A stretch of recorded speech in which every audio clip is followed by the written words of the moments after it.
এই ইব্রাহিম ইবনে আদহাম রহমতুল্লাহ আলাইহি তিনি মসজিদুল হারামে খেজুরের দোকান, ওই দোকান থেকে তিনি কিছু খেজুর নিয়েছিলেন। খেজুর নেওয়ার সময় দোকান থেকে 2টা খেজুর পড়ে গিয়েছিলেন।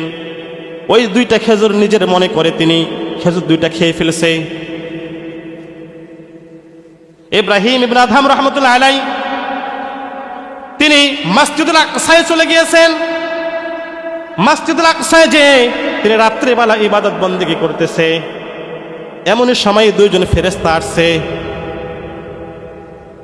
2জন ফেরেশতা কথাবার্তা বলতেছে। এক ফেরেশতা আরেক ফেরেশতাকে বলে, এই চিনুনি এই লোকটাকে? অপর ফেরেশতা বলে, হ্যাঁ চিনি, ইনি হচ্ছে ইব্রাহিম আদহাম,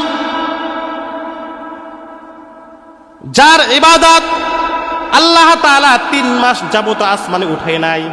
কয় মাস যাবত? 3 মাস যাবত ইব্রাহিম আদহামের দোয়া কবুল হয় নাই, আল্লাহর ওলির দোয়া কবুল হয় নাই, ইবাদত গ্রহণযোগ্য হয় নাই।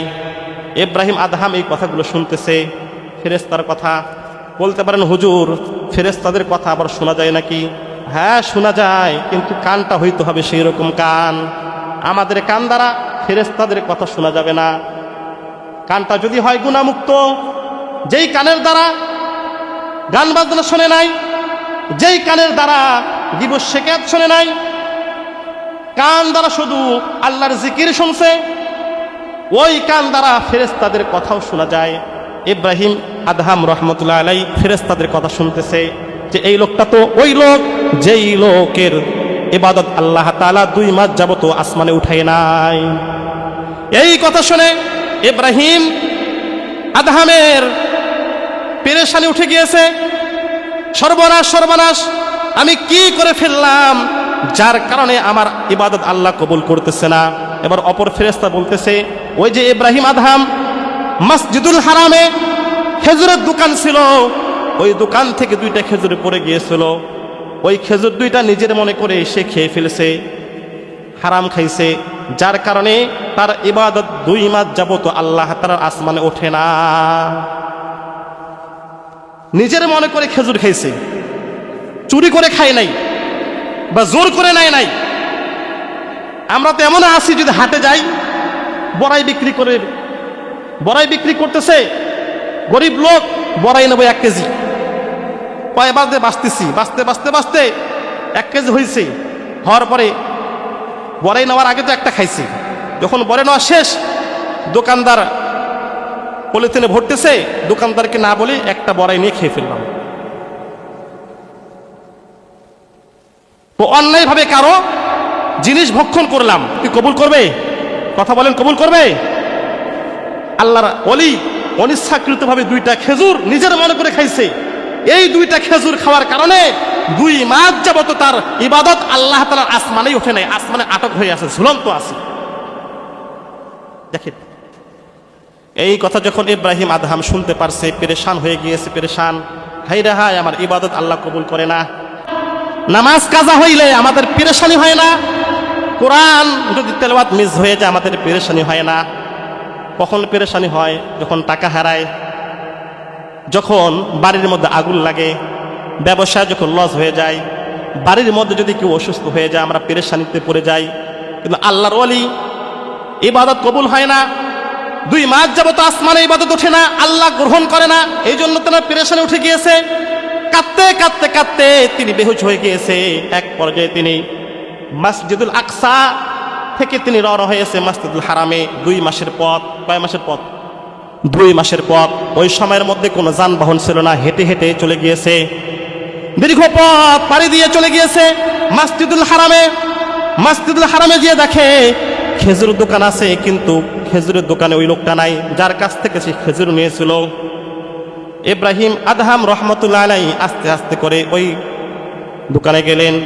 দোকানে যেয়ে বলতেছে, ও যুবক ছেলে, এই দোকানে না একজন বৃদ্ধ লোক ছিল, একজন মুরব্বী ছিল? বলে হ্যাঁ ছিল। বলে ওই লোকটা কই? বলে ওই লোকটা তো বেঁচে নাই, ওই লোকটা তো মারা গিয়েছে। এই কথা যখন বলছে, ইব্রাহিম আদহাম আরো পেরেশানির মধ্যে পড়ে গিয়েছে। হায় রে হায়, আমার কি 2টা খেজুরের ঋণ পরিশোধ করতে পারবো না? আমি তো আসছিলাম এই 2টা খেজুরের ঋণ পরিশোধ করার জন্য, তাকে টাকা দেওয়ার জন্য। হায় রে হায়, লোকটা তো বেঁচে নাই, এখন আমি কি করব? ইব্রাহিম ইবনে আদহামের এই চিন্তায় চিন্তিত দেখে ওই যুবক ছেলেটা বলল, হুজুর কি হয়েছে, এই ব্যাপারটা কি? বলেন, আমি হচ্ছি তার ছেলে। এবার ইব্রাহিম আদহাম কিছুটা স্বস্তি ফিরে আসছে। বলে, ও যুবক ছেলে, আমি তোমার বাবার দোকান থেকে খেজুর নিয়েছিলাম। খেজুর নেওয়ার সময় তোমার খেজুরের স্তব্ধ থেকে 2টা খেজুর পড়ে গিয়েছিল। আমি নিজের মনে করে খেজুর খেয়ে ফেলছি। এই 2টা খেজুর খাওয়ার কারণে আল্লাহ আমার ইবাদত 2 মাস যাবত গ্রহণ করে না, আসমানে ওঠে না। ও যুবক ছেলে, তুমি একটু দয়া করে আমার এই 2টা খেজুর মাফ করে দাও, নতুবা টাকা নাও, ঋণ পরিশোধ করো। এবার ওই যুবক ছেলে বলে, হুজুর, ও আল্লাহর ওয়ালি, আমার বাবার যতগুলো সম্পদ ছিল এই সম্পদগুলো আমাদেরকে ভাগ করে দিয়েছে। আমরা 2 ভাই, আমি হচ্ছে বড়, আমার একটা ছোট ভাই আছে, সে এখানে থাকে না, দূরে থাকে। এমনকি এই দোকানে যে খেজুরগুলো আছে গনে গনে গনে আমাদের 2 ভাইকে ভাগ করে দিয়েছে, বন্টন করে দিয়েছে সমানভাবে। ও আল্লাহর ওয়ালি, আমি যেহেতু আমার বাবার প্রথম সন্তান, আমার ভাগের যে একটা খেজুর আমি আপনাকে মাফ করে দিলাম, কিন্তু আরেকটা খেজুর যদি আপনি ঋণ পরিশোধ করতে চান, আপনাকে 2 মাসের পথ আরো পাড়ি দিতে হবে। ওই যে জঙ্গল আছে, ওই যে গ্রাম আছে, গ্রামের মধ্যে আমার মতোই দেখতে একটা যুবক ছেলে আছে, ওই ছেলেটা দোকানে বসে থাকে, তার কাছে আপনাকে যাইতে হবে। ইব্রাহিম আদহাম কি করলেন, তিনি আরো 2 মাসের পথ অতিক্রম করলেন। যে আবার তিনি ওই বাজারে গেলেন। বাজারে যে যুবককে বলে, যুবক, আমি তোমার বাবার কাছ থেকে খেজুর নিয়ে যাইতে, 2টা খেজুর তোমার দোকান থেকে পড়ে গিয়েছিল, আমি খেয়ে ফেলেছিলাম। ও যুবক, তোমার বড় ভাই একটা খেজুর আমাকে মাফ করে দিয়েছে, একটা খেজুরের ঋণ আমি পরিশোধ করেছি, আর একটা খেজুরের ঋণ আমি পরিশোধ করতে পারি না, তোমার কাছে আসছি। ও যুবক, তুমি দয়া করে এই খেজুরের পাওনা টাকাটা তুমি নিয়ে নাও। 2টা খেজুরের ঋণ পরিশোধ করে আবার তিনি মসজিদুল হারাম থেকে মসজিদুল আকসায় গিয়েছে। মসজিদ আকসা যে তিনি আবার নামাজ পড়তেছে। কি পড়তেছে? রাত্রিবেলা আবার নামাজ পড়তেছে। আবার ফেরেশতা আসছে। কে আসছে? ফেরেশতা আসছে। এবার আবার ফেরেশতা এসে কথাবার্তা বলতেছে। এই ফেরেশতা, চিনুনি কে? বলে, হ্যাঁ চিনি। কেমনে চিল্লা? যে এমন আল্লাহর ওয়ালি 2টা খেজুর মাফ করানোর জন্য মসজিদুল আকসা থেকে মসজিদুল হারামে গেল। আবার মসজিদুল হারামে প্রথম ভাইয়ের কাছ থেকে একটা খেজুর মাফ নিল। আবার ওইখান থেকে আবার 2 মাসের পারি পথ অতিক্রম করে আরেক ভাইয়ের কাছ থেকে মাফ নিল। ইনি হচ্ছে এই আল্লাহর ওলি। আল্লাহ তাআলা আজ থেকে তার ইবাদত আসমানের মধ্যে উঠা শুরু করেছে। আল্লাহ তাআলা আজ থেকে তার দোয়া কবুল করা শুরু করেছে। বলেন না সুবহানাল্লাহ। হারাম খাবেন, দোয়া কবুল করবেন, যদি আল্লাহ তাআলা দোয়া কবুলের যে শর্তগুলো দিয়েছে এগুলো শর্ত যদি পূরণ না করি। হালাল রুজি খাইতে হবে। কি খাইতে হবে?